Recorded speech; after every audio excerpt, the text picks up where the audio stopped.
Bonjour à tous. Ça sort de partout et c'est normal. Une décision de justice américaine, on en avait parlé, l'avait demandé. L'affaire Jeffrey Epstein explose en ce début d'année. Oh, pas dans les médias français. Pour ça notamment qu'on fait cette vidéo. Vous allez voir, c'est une mine d'informations. On parle de l'ancien directeur de la CIA. Alors Bill Clinton, il paraît que c'était complotiste. Pareil pour le prince Andrew, pour Bill Gates. Et vous allez voir, des banquiers, etc. Nous allons parler de cette affaire. Pourquoi? Parce que c'est une affaire gravissime.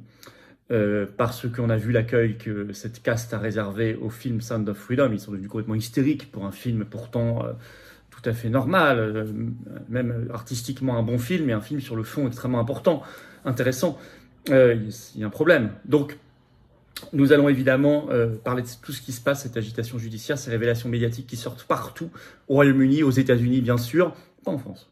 En France, omerta totale. N'hésitez pas à partager partout cette vidéo. N'hésitez pas, pour ce début d'année 2024, à vous abonner ou réabonner pour aider la chaîne en cliquant sur s'abonner en dessous. C'est un clic, c'est gratuit. Plus vous êtes abonné, je le rappelle, plus automatiquement les vidéos seront recommandées par YouTube. Plus on va toucher de nouvelles personnes. Voilà, peut-être que vous avez été désabonné, vérifiez, réabonnez-vous s'il vous plaît, le cas échéant. Grand merci.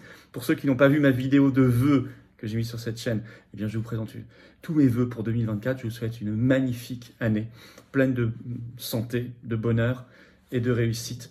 Et on se souhaite collectivement le meilleur pour libérer notre pays. On fera tout pour y arriver.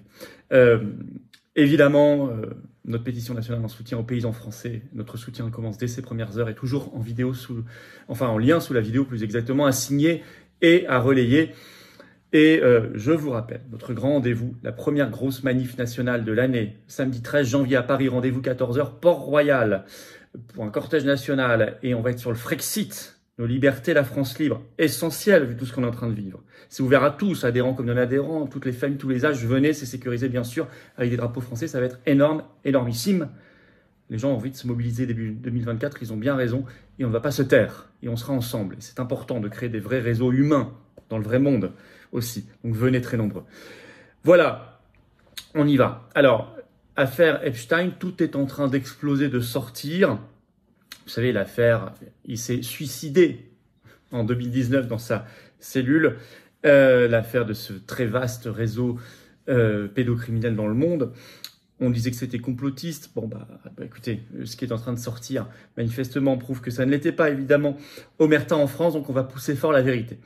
Alors, je vous rappelle pourquoi les noms doivent sortir.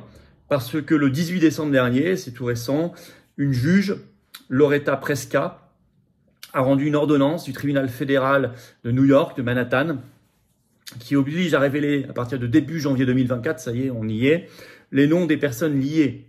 Pas encore tous. Vous allez voir qu'il y a des initiatives, notamment au Congrès américain, pour pousser plus loin. Mais en tout cas, déjà une bonne partie de noms liés au réseau du financier américain Jeffrey Epstein, qui s'est suicidé en prison en 2019. Tout ça est rappelé par le Parisien dans un article du 20 décembre. C'était à l'initiative d'un journal américain, le Miami Herald, qui n'a jamais lâché l'affaire, année après année, qui a fini par obtenir cette ordonnance précieuse judiciaire, donc le 18 décembre. C'est environ entre 170 et 180, des articles disent près de 200 noms, bon, c'est pas très exactement, qui étaient jusqu'ici répertoriés sous le nom anonymisé de, vous savez comme ils font aux États-Unis, Jane and John Doe. Les hommes John Doe, les femmes Jane Doe. Bon, donc ce sera a priori à partir de ce début janvier, là, ce 2 janvier. Alors, une grosse confirmation, ça commence à faire du bruit dans la presse, c'est Bill Clinton, l'ancien président américain. Article du New York Post ce 31 décembre. Le titre, Bill Clinton sera démasqué comme le Doe numéro 36, ils ont des numéros, et il apparaît plus de 50 fois dans le dossier de Jeffrey Epstein. C'est ce qu'avait révélé à la base la télévision ABC News. Son nom avait déjà été cité, mais ensuite, il y a eu chape de plomb et on disait que c'était complotiste. Or, je rappelle, l'article est toujours en ligne, TF1, 31 juillet 2020, le titre « Affaire Epstein, Bill Clinton accusé d'avoir séjourné sur une île privée du financier pédocriminel ». Je vais vous lire un petit extrait à l'époque. Il faut parfois revenir, vous savez, en arrière, parce qu'après on vous dit c'est complotiste. Or, ils l'écrivaient eux-mêmes avant. Dans sa déposition de 2016, donc Virginia Giuffre, qui est une victime par qui tout a commencé, assure avoir vu Bill Clinton séjourner sur Little St. James, l'île privée de Jeffrey Epstein.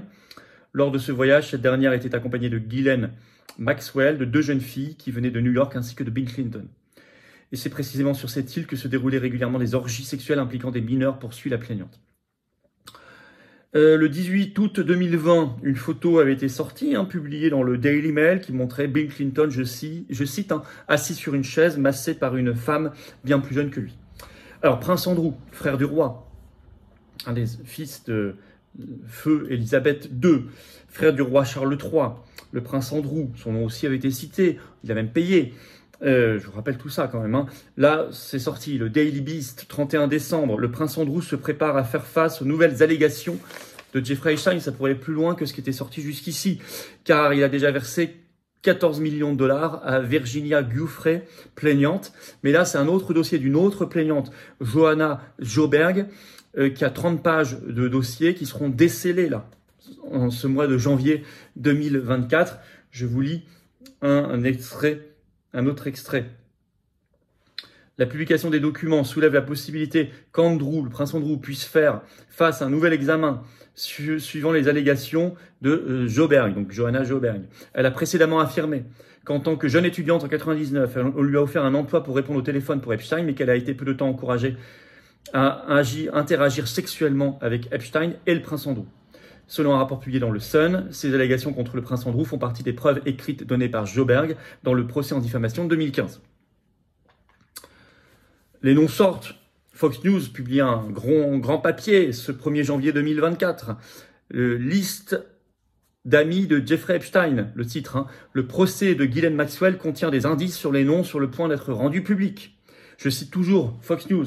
La liste pourrait inclure des banquiers, des PDG, et bien plus encore, notamment le Doe numéro 18, c'est, écrit Fox News, un homme chargé de l'application de la loi.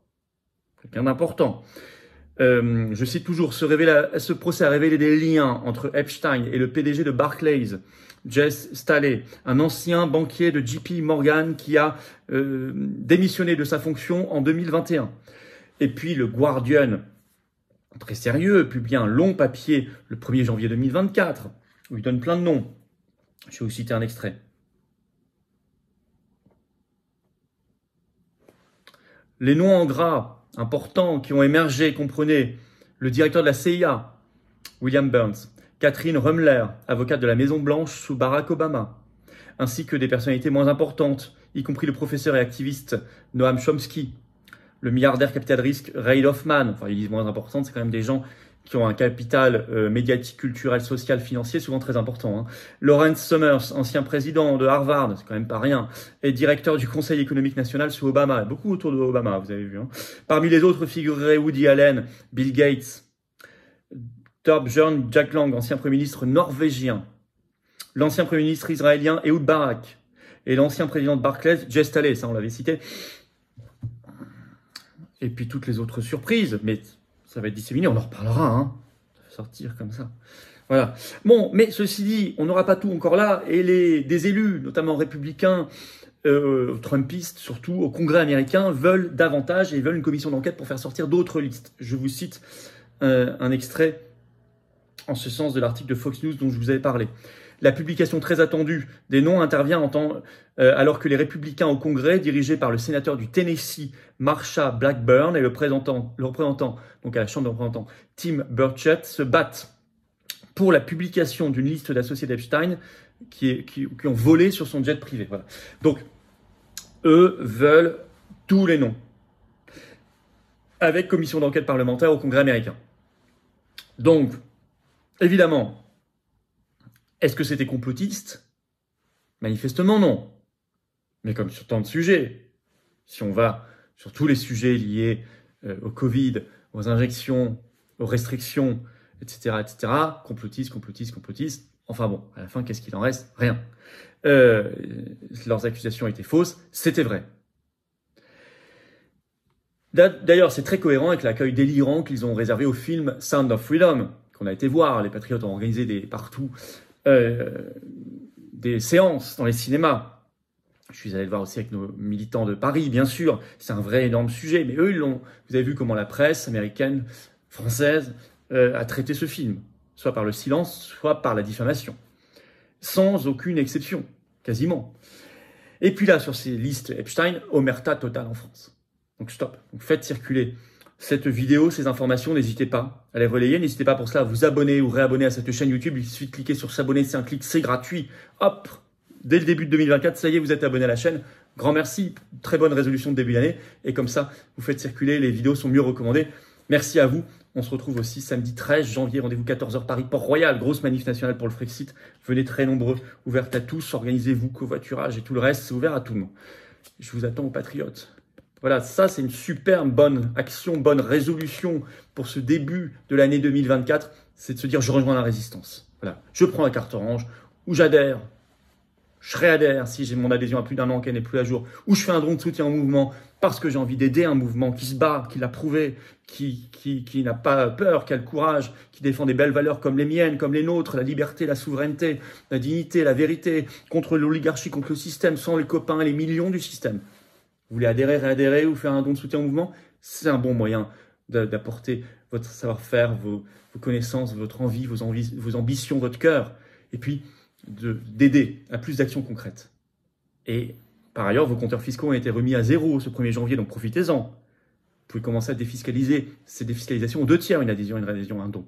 Ça veut dire que vous mettez 100 €, ça enlève 67 € d'impôt. Vous mettez 1000 €, ça enlève 670. Vous mettez 10 €, ça enlève 6,70 €. Comment on fait pour adhérer, réadhérer? Premier lien sous la vidéo en description. Ce lien est également commenté épinglé, une petite fiche maintenant sur l'écran et dans quelques secondes, un lien sur l'écran. Et en adhérant, en réadhérant, vous rejoignez une grande famille, vous êtes mis en relation avec des gens qui pensent comme vous près de chez vous, que vous soyez en métropole, outre-mer ou à l'étranger. Faire un don de soutien au mouvement, c'est le 2e lien sous la vidéo en description. Et c'est magnifique. Bravo donateurs, réadhérents, bienvenue aux nouveaux adhérents, patriotes et vive la France.